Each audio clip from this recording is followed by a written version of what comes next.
राधे राधे गोविंदा, भजो राधे राधे गोविंदा, राधे राधे गोविंदा, राधे राधे गोविंदा, राधे राधे गोविंदा,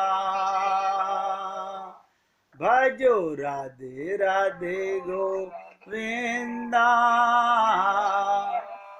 राधे राधे गोविंदा, राधे राधे गोविंदा, राधे राधे गोविंदा। अब बहुत ध्यान से सुनिएगा, हम आपसे चर्चा कर रहे थे कर्म भोग। ये जो इस जन्म में आप भोग रहे हो, ये भी आपके प्रारब्ध के कर्मों का ही फल मिल रहा है। इसका मतलब हम लोगों ने कोई अच्छे कर्म किए होंगे, जो आज भगवान हमको सत्संग सुनवा रहा है। पूर्व जन्मों के कर्मों से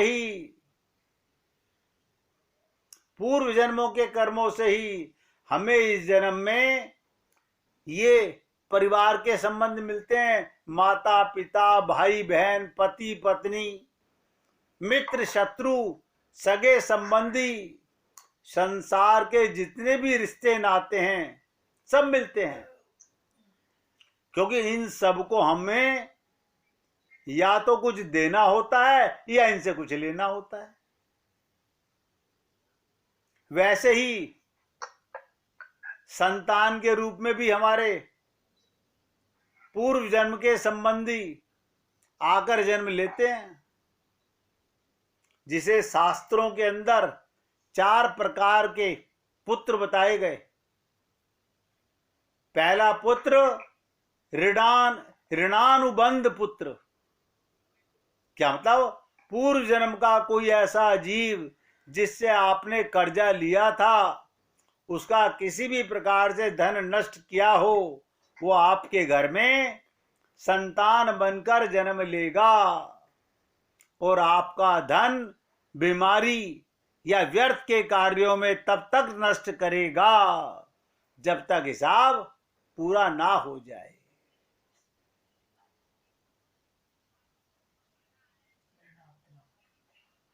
नंबर 2, शत्रु पुत्र, शत्रु संतान। पूर्व जन्मों का कोई दुश्मन आपसे बदला लेने के लिए आपके घर में संतान बनकर आएगा और बड़ा होने पर माता पिता से मारपीट झगड़ा, उन्हें सारी जिंदगी किसी प्रकार से सताता रहेगा, हमेशा कड़वा बोलकर उनकी बेइज्जती करेगा और उन्हें दुखी रखकर खुश होगा। नंबर 3, उदासीन पुत्र। ध्यान दीजिएगा, इस प्रकार की संतान ना तो माता पिता की सेवा करती है और ना ही कोई सुख देती है, बस उनको उनके हाल पर मरने के लिए छोड़ देती है। विवाह होने पर अक्सर ऐसी संतान माता पिता से अलग हो जाती है। और चौथा नंबर का ध्यान दीजिएगा, सेवक पुत्र। ये कौन होते हैं? पूर्व जन्म में यदि आपने किसी की खूब सेवा की है, वो अपनी की हुई सेवा का ऋण उतारने के लिए आपका पुत्र या आपकी पुत्री बनकर आता है और आपकी सेवा करता है। जो बोया है वही तो काटोगे। आपने पूर्व जन्मों में माँ बाप की सेवा की होगी तो बुढ़ापे में आपकी खूब सेवा होगी, वरना कोई पानी पिलाने वाला भी पास नहीं होगा। आप ना समझे अलग बात है,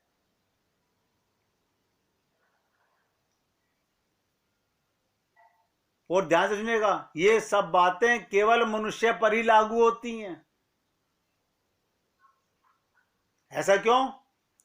क्योंकि कर्म और फल की यही योनि है, बाकी सब भोग योनियां हैं। इन 4 प्रकार में से कोई सा भी जीव आ सकता है। जैसे आपने किसी गाय की निस्वार्थ भाव से सेवा किए हो, वो भी पुत्र या पुत्री बनकर आ सकती है। किसी गाय को स्वार्थ बस पालकर उसका दूध देना बंद करने के पश्चात घर से निकालकर बेच दिया, वो ऋणानुबंध पुत्र या पुत्री बनकर जन्म लेगी। आपने निरपराध जीव को सताया है, वो आपके जीवन में शत्रु बनकर के भी आएगा। इसलिए जीवन में कभी किसी का बुरा ना करें, क्योंकि प्रकृति का नियम है, आज जो भी करोगे उस वो आपके इस जन्म में या अगले जन्म में 100 गुना वापस करा देगी। आपके खाते में 100 रुपए जमा हो गए, यदि आपने किसी का 1 रुपया छीना है तो समझो आपकी जमा राशि से 100 रुपए निकल गए।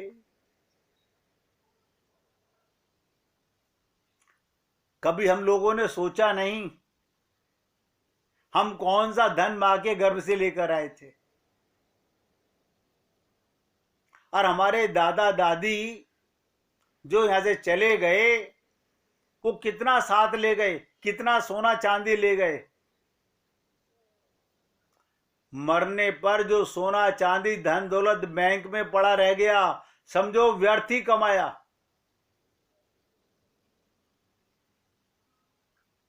आप और हम सब लोगों ने सुना होगा बचपन में, पूत सपूत तो का धन संचय, और पूत कुपूत तो का धन संचय।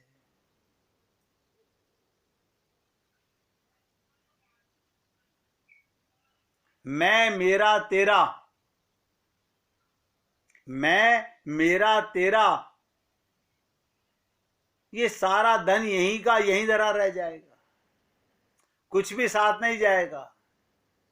कुछ समय मिला है ये मनुष्य देह, भगवत प्राप्ति के लिए मिला है। पूर्व जन्मों का फल तो आपको भोगना ही पड़ेगा, मगर अभी भी हम लोग जाग नहीं रहे हैं।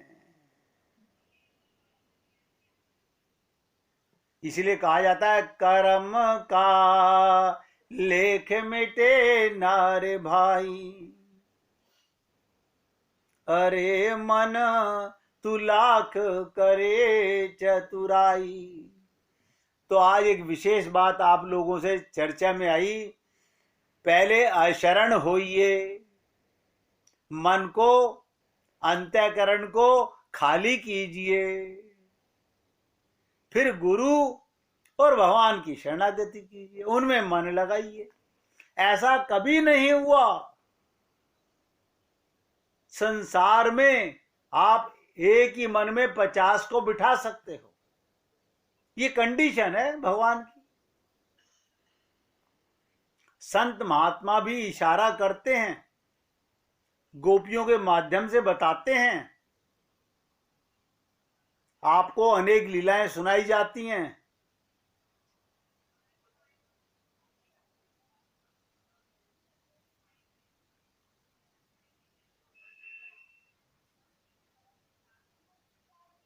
हम लोग नहीं समझ पा रहे, हम वो कर्म कर रहे हैं, हमसे कितनी पूजा करा लो, कितना दान करा लो, कितने व्रत करा लो, लेकिन जो करने वाला कर्म है वो नहीं करते।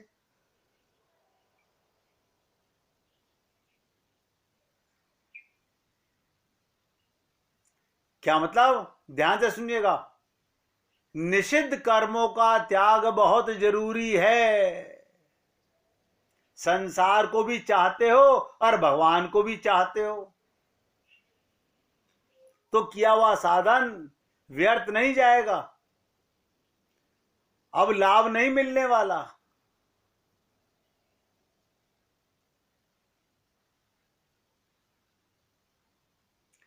कोई भी कर्तव्य कर्म दूसरों के सुख के लिए किया जाए वो भजन है।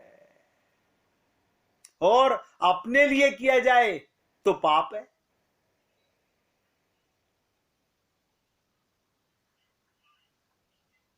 समाधि भी अपने लिए नहीं करनी, भजन भी संसार या भगवान के लिए करना है।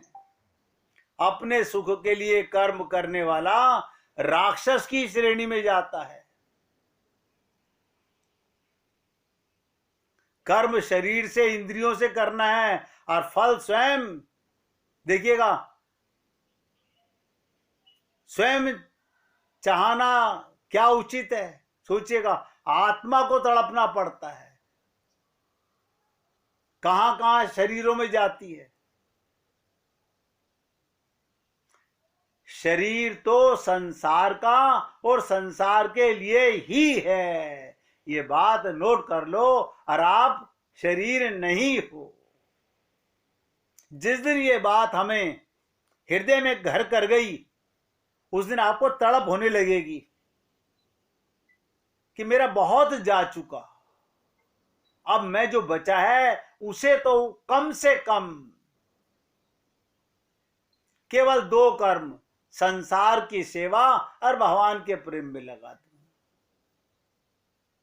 वरना याद रखना, ये जो दोस्त बने हैं तेरे, इनकी फितरत से तू बेखबर है। हाल पूछेंगे रो रो कर तेरा, और घर घर जा जाकर कहेंगे। ये कोई सगे संबंधी नहीं है।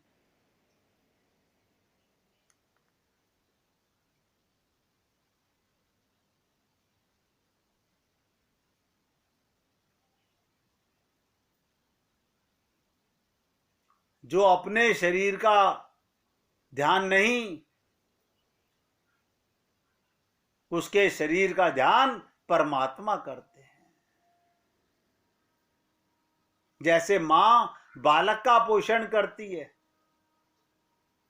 बस इतनी सी बात मान लीजिए, शरीर को अपना मत मानिए। शरीर को सेवा का साधन मानिए। शरीर को संसार का मानो और संसार की सेवा में लगा दो।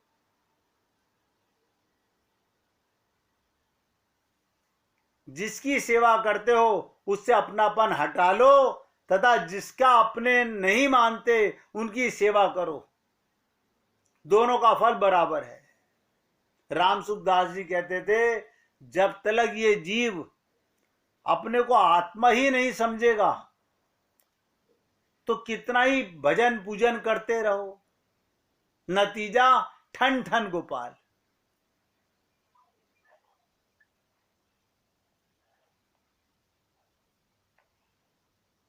इसलिए बार बार गीता इशारा करती है, बुद्धि का समर्पण करो। भगवान के एरिया में बुद्धि मत लगाओ। और हम लोग उसी बुद्धि से पूजा कर रहे हैं, उसी बुद्धि से मंदिर जा रहे हैं। मतलब सोचिएगा, कुबुद्धि से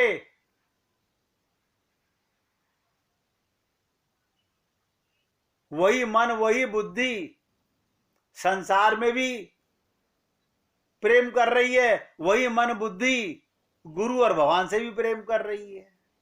हाँ, हम अपने आप में बड़े खुश होते हैं। हमारे पंडित जी ने पूजा बहुत बढ़िया कराई, हमने जिस काम के लिए की थी वो काम हो गया। हमें एग्जाम दिया था, हमारी नौकरी भी लग गई और हम पास भी हो गए।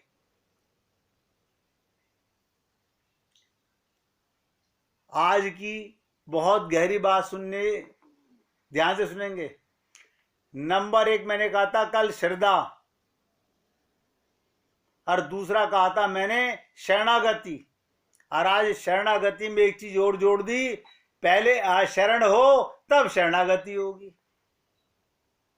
अशरण माने मन बुद्धि को खाली करो।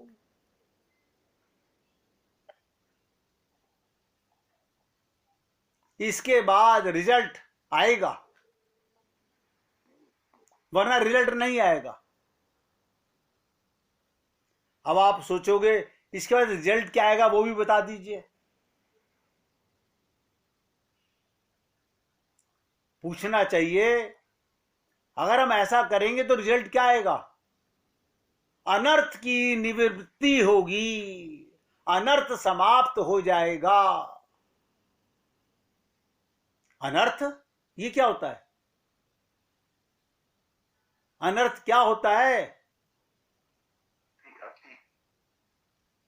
बहुत सुंदर, ध्यान दीजिएगा। भगवान से बहिर्मुख होने से अनर्थ आए हैं। हमारे अंदर पाप कैसे बढ़ गए? हम भगवान से दूर हुए, संसार के करीब हुए, तो पाप बढ़ गए। अब क्या करें? ये जो अनीति है, अनर्थ है,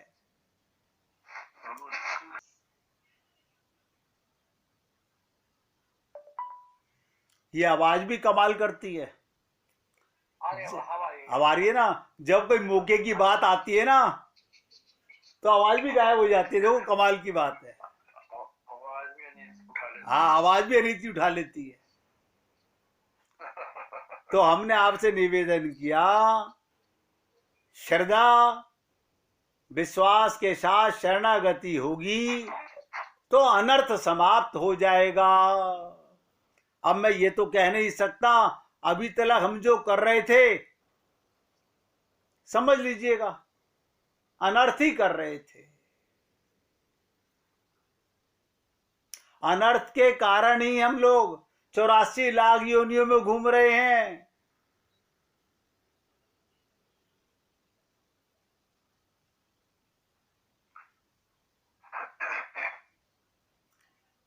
भगवान का नाम, भगवान के रूप, भगवान के गुण, भगवान की लीला, उनके धाम, उनके संत, इतना तो है अर्थ। ध्यान दो। अब कोई ये ना कहे कि हमें समझ नहीं आया। नहीं आया तो 50 बार पूछो। आत्मा का अर्थ, इस मनुष्य शरीर का अर्थ, शरणागति का अर्थ, भक्ति का अर्थ, मन का भगवान के नाम, भगवान के रूप, भगवान के गुण, भगवान की लीला, उनके धाम और उनके संत में लग जाना, इसे कहते हैं अर्थ। अब मैं अपने मुख से नहीं बोलना चाहता, आप अपने आप सब समझदार हैं।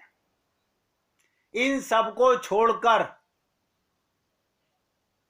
जो बचा वो सब अनर्थ है। भगवान के परिवार को छोड़कर आपका मन जहां भी गया वो अनर्थ किया, रिजल्ट अनर्थ का मिलेगा।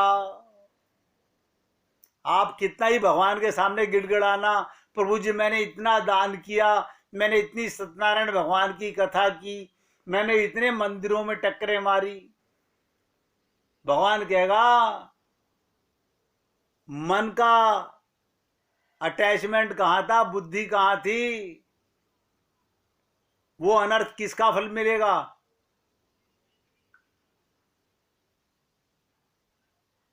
और ध्यान से सुनिएगा, ये अनर्थ भी कई प्रकार का होता है। अनर्थ भी कई प्रकार का होता है।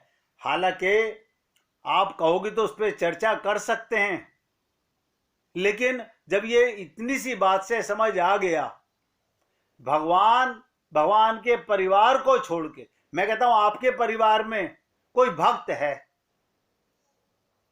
आपका उससे मन में अटैचमेंट है, ये भगवान का परिवार है। और बता देता हूं गहरी बात, लोग आपको क्या मानते हैं इसे छोड़ो, आप सब में भगवान को देखो, ये भी अर्थ है। अब हम क्या कहते हैं, हम तो उसमें भगवान को देख लें, वो तो हमसे शत्रुता करता है। ये उसका भाव है, उसका फल उसको मिलेगा, आपका फल आपको मिलेगा। आप अपना भाव शुद्ध कीजिए। हम दूसरे के भाव को नहीं बदल सकते। सत्संग हम सुन रहे हैं, आप बताइए, हम कितना भी समझाने का प्रयत्न करें, हमें ही बड़ी मुश्किलों में समझ आया हम आत्मा है, और अभी भी थोड़ी थोड़ी देर में फिर भ्रम हो जाता, मैं स्त्री हूं या मैं पुरुष हूं, मैं स्त्री हूं या मैं पुरुष हूं, मैं ब्राह्मण हूं क्या मैं शूद्र हूं। अनर्थ सामने आ जाता है बार बार। क्यों? हमने अनंत जन्मों में अनर्थ ही कमाया है।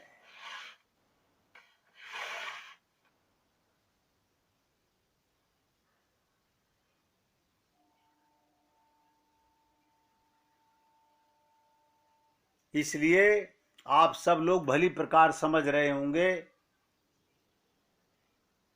अर्थ और अनर्थ। और सरल कर दूं, ए माने क्या? जहां जहां संसार में अपनापन है वो सब अनर्थ है।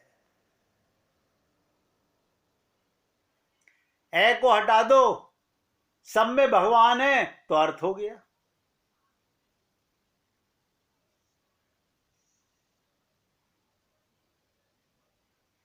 एक मिनट कीर्तन कीजिए, फिर आगे चलते हैं।